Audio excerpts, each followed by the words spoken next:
Bonjour à tous, aujourd'hui on va voir les emails de signature. Donc c'est intéressant parce que c'est souvent quelque chose qui est un peu délicat quand on crée ces emails de prospection. Qu'est-ce que c'est qu'une bonne signature d'email? Et on va essayer de répondre à des questions toutes simples. À quoi ça sert? Comment la construire? Est-ce que ça a vraiment un impact sur les taux de réponse qu'on va avoir? Et puis on va voir des exemples et puis on va voir aussi qu'on a fait des tests grandeur nature. Donc ça peut être intéressant. On va rentrer directement dans le vif du sujet avec le type de signature qu'on utilise chez Ecosystem. On a la structure classique de l'email de prospection. La signature, on sait que c'est automatique. Le prospect, quand il la voit, il sait que ça n'a pas été fait particulièrement pour lui. Et donc, on va avoir généralement dans un email de prospection, on a un contenu non commercial. Et là, en revanche, on a un espace automatique qui est un espace marketing. Donc, c'est le moment de faire du marketing, de faire du sexy. Voilà. Donc, la première des briques, ce qu'on va chercher à faire avec une signature, c'est de créer le relationnel. Créer le relationnel, c'est faciliter l'envie de la réponse. Donc on va utiliser la photo, évidemment, on va passer beaucoup de temps sur la photo. Et on va utiliser d'abord, la première chose, ce qu'on met nous généralement, un prénom avant la signature, ce qui permet de créer de la proximité avec le prospect. Et puis ensuite, on va utiliser la photo, qui est l'élément le plus essentiel pour pouvoir créer de la confiance et pour avoir une mémorisation. Et puis ensuite, on va utiliser une ligne directe. Typiquement, c'est pas tellement que les prospects vont directement décrocher leur téléphone, c'est assez rare. Mais ça permet encore une fois de dire c'est un email classique qui aurait été fait manuellement par quelqu'un. Voilà. Ensuite, le deuxième, ce qu'on va chercher à créer dans la signature, après le relationnel, c'est lui permettre au prospect de creuser pour valider si ce qu'on propose a du sens, voilà, pour lui. Donc typiquement, on va utiliser un lien simple, généralement, ça peut être vers une landing page, mais généralement c'est plutôt vers notre site web, qui présente bien notre proposition de valeur. Et notamment, on renforce ça avec une tagline, donc c'est 5-6 mots, qui sont ce que je vends, ma proposition de valeur. Et ça va permettre de nous mettre dans une case mentale. Voilà.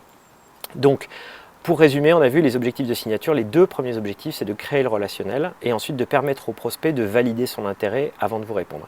Maintenant, il y a 2-3 questions que je voulais aborder ici parce que c'est des questions que j'ai souvent. Voilà. La première, c'est faut-il mettre une fonction? Mon intitulé de métier, de job. Alors, ça fait appel à l'enjeu de l'autorité. Dans les 6 règles de persuasion, on a le fait d'être une autorité, d'être légitime, et donc on induit le fait qu'on va créer de la valeur dans une conversation. Si on peut avoir une fonction qui induit une autorité. Par exemple, j'écris et je peux signer, je suis directeur marketing, je suis PDG, ou je suis consultant industrie. Je parle à un prospect qui est dans l'industrie et je signe consultant industrie. Ça, dans ces cas-là, ça va me permettre effectivement d'améliorer la perception d'autorité. Maintenant, si c'est pour mettre sales manager ou account executive, il vaut mieux rien mettre. Vous savez que vos prospects n'aiment pas parler à un commercial de manière générale, puisqu'ils ont plutôt envie de recevoir de la valeur. Donc ça, c'est sur la fonction. 2 autres sujets que je reçois souvent des emails où il y a dans les signatures, il y a les liens vers le profil LinkedIn, le Twitter, etc. etc. Est-ce que c'est intéressant à mettre dans un scénario d'email de prospection? Ça rejoint, je vais vous dire non, mais ça rejoint le 4e point que je voulais aborder, le 5e point que je voulais aborder, qui était ce qu'il faut mettre un teasing marketing. C'est un peu la même chose. Par exemple, c'est télécharger notre dernier e-book. Voilà, typiquement, ce qu'on voit souvent dans les signatures. C'est vraiment l'exemple pour moi de la fausse bonne idée. Parce que notre email de prospection, il a un call to action. Il a quelque chose qu'on va leur demander.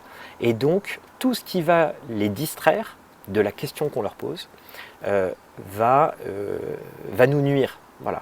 Donc j'ai un call to action, je suis centré là-dessus, donc c'est pour ça que je dirige vers un e-book. Et dans ces cas-là, il va télécharger l'e-book, etc. Et en fait, on l'a perdu et on n'aura jamais de réponse. Ou alors, il va aller sur notre lien LinkedIn ou notre Twitter et on l'a perdu et il n'y aura pas de réponse. Voilà.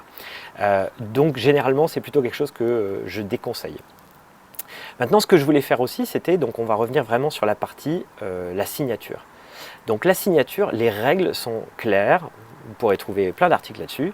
Une signature, il faut qu'il y ait un sourire, il faut que les yeux soient ouverts, il faut qu'elle soit lumineuse, il faut qu'elle soit colorée, etc. Et la photo, elle est essentielle parce que c'est ce qui va leur permettre de répondre à une question qui est avec qui ils vont parler, dans quel état d'esprit. Est-ce que la conversation que je vais avoir, elle va être ennuyeuse, elle va être amusante, elle va être intelligente, etc. Et donc j'ai commencé par prendre quelques exemples. J'ai pris 6 photos de prospecteurs que j'ai trouvés et qui, il ne faudra pas qu'ils m'en veuillent parce que je les ai pris un peu au hasard, mais c'était de bons exemples pour montrer ce qu'il faut, à mon avis, pas faire. Voilà. Voilà les 6 photos. Si vous ne voyez pas très bien, vous pouvez passer en grand écran. La première photo, on est sous un parasol au soleil avec des lunettes de soleil, c'est les vacances, voilà, faire clair. La deuxième, on a un super logo derrière, mais ça fait très commercial. Donc ce que ça me dit comme message, ce que ça induit, c'est qu'il est trop vendeur. Troisième photo, il a les bras croisés dans une pose, etc. Il y a vraiment un colleté, ça peut être perçu comme arrogant. Quatrième, on va avoir quelqu'un qui est plutôt inexpérimenté, hein, c'est jeune et inexpérimenté. La cinquième photo, on ne sait pas quel est le call to action parce que vu la prise de vue, c'est vraiment trop sexy. Voilà. On ne sait pas trop ce qu'on nous propose. Et la sixième, c'est, je suis un peu plus nuancé, disons que prendre une photo où on est avec un micro en train de parler dans une conférence, ça veut dire pour moi qu'il va parler. Il va pas m'écouter, il va trop parler. Voilà, donc ça c'est typiquement des photos qui ont l'air bien et qui au final créent un effet contraire par rapport à ce qu'on voudrait dans un scénario de prospection. Quelques exemples de photos qu'on utilise chez nous, hein, vous voyez, on est déjà dans quelque chose de beaucoup plus sobre. Pierre, Émilie, Fanir, voilà, donc même type de photos. Et maintenant ce que je voulais partager avec vous, c'est un exemple de ce qu'on a fait. On a fait un A/B testing, donc on a testé, on a pris 3 prospecteurs, je vais vous les montrer ici, voilà, on a pris 3 prospecteurs qui ont utilisé exactement le même scénario, le même sujet, le même scénario, etc. pour un même, on a envoyé ça sur 400 prospects qui sont exactement le même type de persona.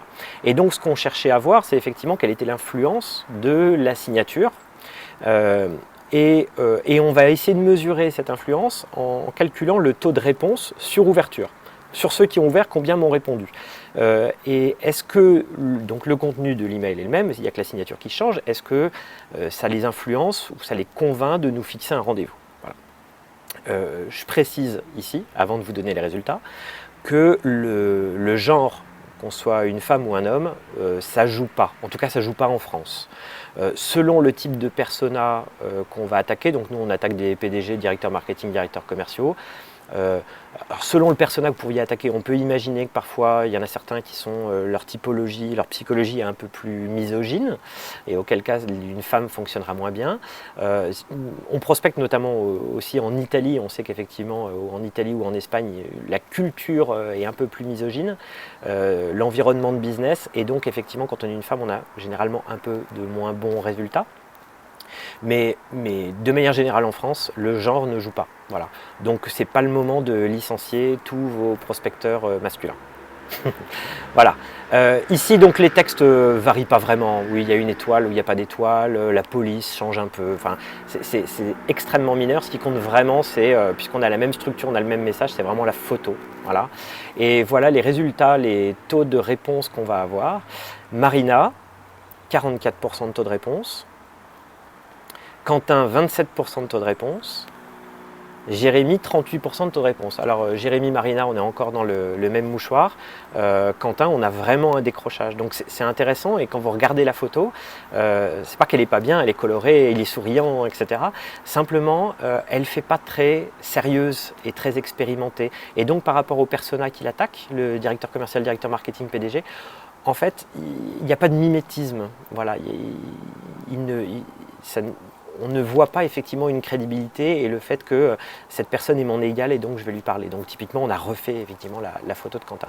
Donc juste pour terminer, la signature c'est un élément évidemment pas négligeable, hein. On voit qu'entre Quentin et Jérémy on a 40% d'amélioration, entre Quentin et Marina on a 60% d'amélioration. Donc comme d'habitude, vous testez, vous imaginez ce que veut voir votre prospect en termes de mimétisme et de cohérence.